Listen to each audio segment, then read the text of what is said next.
Star Wars for me was something that I wasn't necessarily introduced to. I guess my earliest memories were that of watching Star Wars. And it's kind of funny because I don't come from a family that's like super nerdy or anything like that, you know, almost the exact opposite. But I honestly don't remember when that first time was that I saw Star Wars. Because I recall that I watched Return of the Jedi when I was really young, probably like less than 3. And it stuck with me, and you know, and I watched it a lot of times. And then I saw Empire Strikes Back, and I remember, like, I have a love-hate relationship with Empire, put it that way, because, and I think it's because I watched it in that reverse order. You know, knowing I already knew that Vader was the dad, like it didn't make sense to me, and how come it was all dark and gloomy and stuff like that. And so I mean, I know that that's not what people would say, is that, you know, Empire is considered the best one, and yet here I am saying that, like, I don't think it is. My dad had like copies off of HBO that, or something that he got them taped off of. His brother had taped them and then made copies for us. And so they were on these VHS tapes that had like 5-6 movies on them. So I played a lot of Return of Jedi. I did watch Empire quite a bit still. And then one day I found that we actually had Star Wars, A New Hope on there as well. And that I remember watching and being kind of like, wow, this is really cool. I mean, it didn't have the vibe of the other two, but at the same time I was like, wow. And for a while there, A New Hope was the one that I liked the most.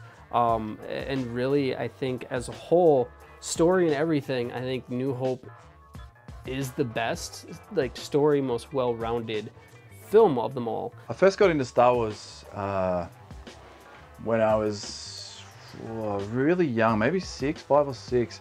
It was about 89 or 90, and I went around to one of my dad's friend's place with my dad, and he happened to have Return of the Jedi on VHS, only it was a copy of a copy, so it was a bootleg, I guess. And up until that point, I never actually knew what Star Wars was. And from the moment he put it on, when those big words came up on the screen and started scrolling down, and the music came on, and I was just engulfed, and from start to end. And, you know, I didn't know anything about the characters or the backstory, or, you know, who Darth Vader was. And, you know, I didn't really care. I was watching an awesome movie. For this little kid to watch was just mind-blowing. And, you know, from then on, I was, you know, asking my parents, what movie is this? I want to watch it again, all this sort of stuff. And it wasn't until a few years later that I sort of discovered that it was actually, you know, the last part of a trilogy. Even though it was episode 6, and I was always wondering where episode 1, 2 and 3 were, but, you know, we all know where they are now. But at the time it was just trying to watch 4 and 5 and to know more about these characters. When Lucas re-released them as the special editions, I got all excited about it again, because then the toy line came out, and I started collecting the toy series, and I got a bunch of the toys. For me, the special editions, I didn't really care a whole lot about them. Like, I was just more excited that, like, they're back. And when I was younger, I was just like, oh, whatever, like, Lucas can do whatever he wants, his vision. And I remember, like, with New Hope, I didn't care with what they did. They didn't do a ton. And then Empire, I liked the additional, like, Wampa scene, but then I was like, oh, why they changed the Emperor and stuff, like, you know, like, there's some other stuff that I was like, you know, whatever. And then the only one I really got upset about was Return of the Jedi, and they changed the whole dance thing at Jabba's palace there, and that upset me, like, because I really liked the original Jabba scene, and then what he added in, I was just like, oh, this is garbage. When I found out that they were going to release the special editions of the original trilogy, I was excited. I was ecstatic. You know, because I got to watch these movies at the cinema, and I'd never been able to do that before. So to be able to see them on the big screen with that awesome sound was just awesome. I couldn't believe it. I got to watch all 3 in a row and in one sitting, and, you know, for a kid at 13, 14, it was just amazing. Yeah, did I necessarily like the added extras? Well, you know, it was something different at the time, but I mean, to be able to watch Star Wars on the big screen, I'll take it any way I can, you know. It's one of those movies that you can always go back to and watch any version if it's there, you know, because it blows your mind. And then when I heard that they were making the prequels, I didn't know how I felt about that, because I'd grown up knowing 4, 5, and 6, you know, and I had an idea that there was some sort of a backstory to all the characters, and I had made up in my head all this different backstory, and I kind of didn't want to see it sort of come to life and to see my version of these characters change. But at the same time, it was more Star Wars, so I made sure not to watch any trailers of the movies that were coming out, or teasers, or any sort of read any articles. I just didn't want to know. I just wanted to go into the movie fresh and surprised. And I remember sitting in the theaters, you know, taking it all in, and I remember the pod racing scene, and that was like the one part, like that was part of the movie that I was like, oh my god, this is terrible. You know, I really didn't like that. And then also the Jake Lloyd and, you know, knocking out the trade ships or whatever. That was another thing that I was just like, come on, this is too reminiscent of A New Hope. But otherwise, I liked it. I didn't mind Jar Jar. I didn't have a problem with him until later when I understood more about the films and stuff. Flash forward a few years later to Episode 2. And same thing, went to a midnight showing of it, and then that's when everything started to click for me of like, holy cow, what is Lucas doing to this franchise? Like, it just, everything became clear to me that it was just all a cash grab, specifically with the toy merchandise. For Episode 3, I was living in New York at the time, and I didn't do a midnight showing, but I saw it like that weekend. And through the first 3/4 of it, I was just like, oh, this is more of the same. This is more of the same of Episode 2. This is so bad. It's so bad. This is bad. And then once they got to the point where Anakin executed the kids, and then I was like, oh, okay, this now we mean business again.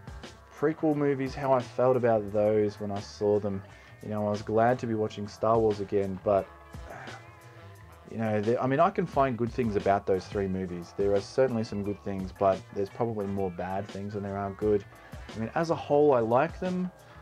You know, I'm glad that they were made, but I'm not glad that George Lucas wrote them. Episode 3 is the best. Episode 1 would be second, and then Episode 2 doesn't even deserve to be made. But yeah, like as a whole, it didn't turn me off from the franchise, because I thought there was a lot of decent concepts, but then there's also just so many things that was just like, what are you doing? What's going on? And why are you just making this just to make, you know, the toys? When Disney announced that they were buying the franchise from George Lucas, like I think pretty much everybody, there was a big collective thank you. Yeah, I'm actually pretty excited that Disney now have the rights to Star Wars. I mean, look what they've done with Marvel and the movies they've made from that. I mean, they've brought it to another level. And if they can do the same thing with Star Wars, it's gonna be something else. So when Disney bought it, it was kind of more of the same of that thought process to me, that like, okay, now Disney has it. Disney has shown that they can make some really good films, but at the same time, they're all about grabbing cash with all the merchandise. So how is this going to change? Bringing in J.J. Abrams, you know, what he did with those 2 new Star Trek films was definitely a huge sort of shock to me, because I never liked Star Trek. I mean, I was always a Star Wars fan. You know, you had your Star Wars and you had your Star Trek.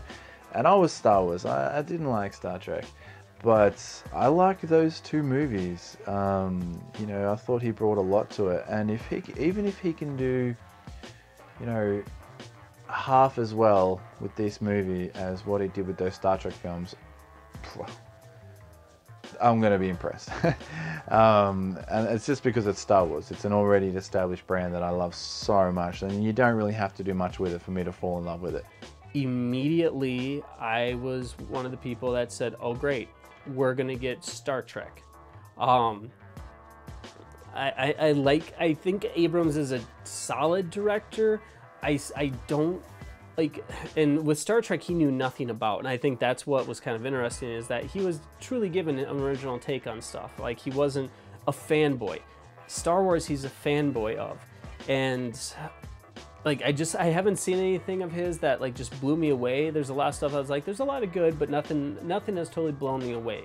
With this franchise now, I'm a little hesitant to say, like, you know, we're in this dawn of a new thing, because the first few trailers I was like, okay, this is really cool, they're doing a great job, this looks like this is going to be great.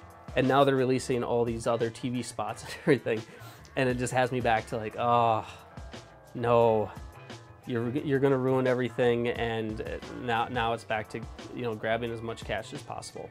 But if he can do as well as he did with the Star Trek films, then there's going to be millions and millions of fans out there wanting to congratulate him, shake his hand and buy him a beer. I know I'll be at the front of that line. Force Awakens, I haven't seen the trailer. I accidentally watched the teaser, but that's all I've seen. And I haven't read any articles. I don't know what's going on in the film. I want to go in there like I did when I was a teenager and be fresh and surprised and just be hopefully blown away just again, because to be able to relive that would be amazing.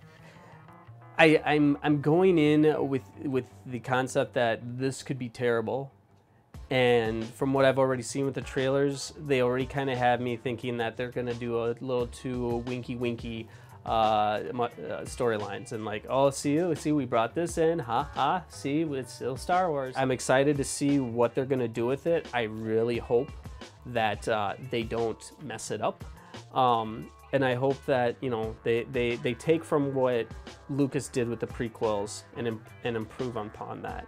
I'm going to be there December 17th, 7 o'clock. I'm going to be in a theater. The theater has actually, it's sofa seating. I can't remember what it's called. So it's me and a buddy. We're going to be cuddled up on the sofa and taking it in. The same buddy that I've seen the episodes 1 and 2 with for the midnight showings. And yeah, we're going to be there. We're going to take it in, and then hopefully we are not walking out of there disappointed. All I can say is bring on December 17th. I know where I'll be. Hopefully up the back, in the middle, popcorn in one hand, the other hand on my eating, and to what's most likely going to be the biggest film in the last decade, and in the next decade, and the decade after that, because they're not going to stop anytime soon.